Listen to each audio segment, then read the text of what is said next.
৭১ প্রসঙ্গে আজও অমীমাংসিত বাংলাদেশ পাকিস্তান সম্পর্ক। স্বাধীনতার ৫৪ বছরেও নৃশংস গণহত্যার দায় স্বীকার করে ক্ষমা চায়নি পাকিস্তান।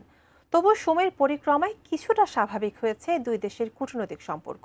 সম্প্রতি অনুষ্ঠিত কূটনৈতিক বৈঠকে বাংলাদেশের পক্ষ থেকে ক্ষমা চাওয়ার প্রসঙ্গ উল্লেখ করলেও পাকিস্তানের আনুষ্ঠানিক বিবৃতিতে উল্লেখ নেই অমীমাংসিত সেই বিষয়গুলো।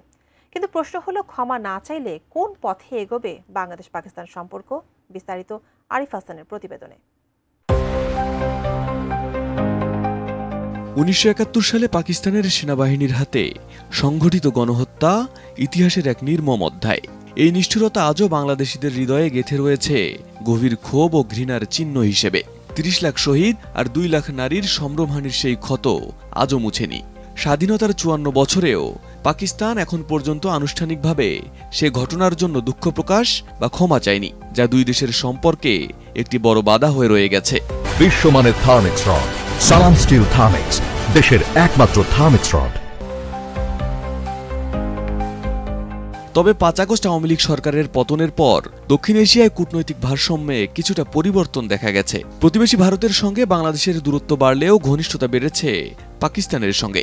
সেই ধারাবাহিকতায় ১৭ এপ্রিল ঢাকায় বসেছিল বাংলাদেশ পাকিস্তানের পররাষ্ট্র সচিব পর্যায়ের বৈঠক। ওই বৈঠকে মুক্তিযুদ্ধের নৃশংসতার জন্য ক্ষমা প্রার্থনা কিংবা স্বাধীনতা পূর্ব অভিন্ন সম্পদের $৪.৩২ বিলিয়ন পাকিস্তানের কাছে দাবি করেছে ঢাকা। তবে পাকিস্তান এ বিষয়ে এখনও নীরব। বাংলাদেশের পক্ষ থেকে অমীমাংসিত এই বিষয়গুলো জোরালোভাবে উপস্থাপন করা হলেও পাকিস্তানের পক্ষ থেকে একদিন পর প্রকাশিত বিবৃতিতে এ নিয়ে কোনো মন্তব্যই করা হয়নি। বরং তারা মূলত ভবিষ্যতের সম্ভাবনা ও সহযোগিতার দিকে জোর দিয়েছে। বিজ্ঞপ্তিতে বলা হয়, বৈঠকে রাজনৈতিক, অর্থনৈতিক, সাংস্কৃতিক, শিক্ষাগত এবং কৌশলগত সহযোগিতা নিয়ে আলোচনা হয়েছে। ইসলামাবাদ জানায়, দুই দেশের অভিন্ন ইতিহাস, সাংস্কৃতিক সম্পর্ক এবং জনগণের আকাঙ্ক্ষাকে সম্মান জানিয়ে পারস্পরিক সম্পর্ক পুনরুজ্জীবিত করার অঙ্গীকার করেছে উভয় পক্ষ। এছাড়া পাকিস্তান তাদের কৃষি বিশ্ববিদ্যালয়গুলোতে বাংলাদেশি শিক্ষার্থীদের জন্য পড়াশোনার সুযোগ করে দেওয়ার প্রস্তাব দেয়। অন্যদিকে বাংলাদেশের পক্ষ থেকে মৎস্য ও সামুদ্রিক বিষয়ে কারিগরি প্রশিক্ষণের কথা উল্লেখ করা হয়। এছাড়াও বৈঠকে গাজা ইসরায়েলি হামলার নিন্দা এবং জম্মু কাশ্মীর পরিস্থিতি নিয়েও আলোচনা হয় বলে জানিয়েছে ইসলামাবাদ। পাকিস্তানের ওই বিবৃতিতে ১৯৭১ প্রসঙ্গ এড়িয়ে যাওয়ায় নতুন করে সমালোচনার সৃষ্টি হয়েছে গোটা দেশ জুড়ে। অনেকের মতে, যদি পাকিস্তান বাংলাদেশের এই ন্যায্য দাবিগুলোকে উপেক্ষা করে এবং গণহত্যার দায় স্বীকার না করে, তাহলে বর্তমান কূটনৈতিক সদিচ্ছা বা ঘনিষ্ঠতা খুব বেশি ইতিবাচক ফল বয়ে আনবে না।